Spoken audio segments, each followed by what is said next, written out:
న్యాయం చేయాలి అనే భార్యా బిడ్డలు నన్నే టార్చర్ చేస్తున్నారు, ఆస్తుల కోసం ఇదంతా చేస్తున్నారు అని సీనన్న. ఏపీలో ఎమ్మెల్సీ శ్రీనివాస్ సార్ ఇంటి పంచాయతీ రచ్చరచ్చ అవుతుంది. 3 రోజులుగా చిలికి చిలికి గాలివానైనట్టే రోజుకి ఇంత పెరుగుతాందే తప్ప తగ్గడంలే.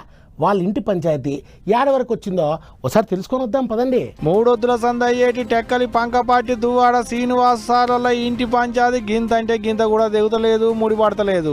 రోజుకింత రాసుకుంటూనే ఉన్నది. నా భర్త నాకే కావాలని ఇంటి ఆమె, మా నాయన మాకే కావాలని బిడ్డలు. పొట్టు పొట్టు నడుస్తుంది ఇప్పుడు పంచాయతీ. అంతేకాదు సీనన్నోళ్ళ ఇంటి ఆమె బిడ్డే ఆయన ఉన్న జాగకు పోయి ఇంటి ముంగటనే మాకు ఆమెషిర్రు. మూడొద్దుల సంది టెక్కలిలో ఉన్న సీనన్న ఆఫీసు ముంగట నిరసన చేస్తున్నారు.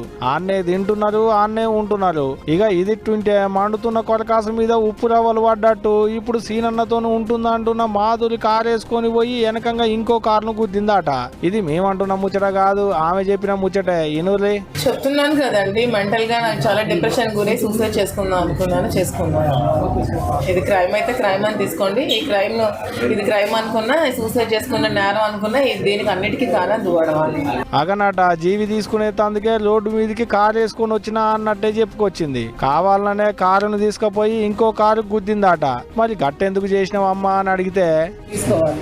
చిన్నపిల్లల మీద చిల్డ్రన్ రైట్స్ ఏవైతే ఉన్నాయో అవి కూడా యాక్షన్స్ తీసుకోవాలి. పసిపిల్లల మీద చేసిన కామెంట్స్ అన్నిటికీ ఆవిడ పాప చేసిన కామెంట్స్ కి సరైన లీగల్ యాక్షన్ తీసుకోమనండి.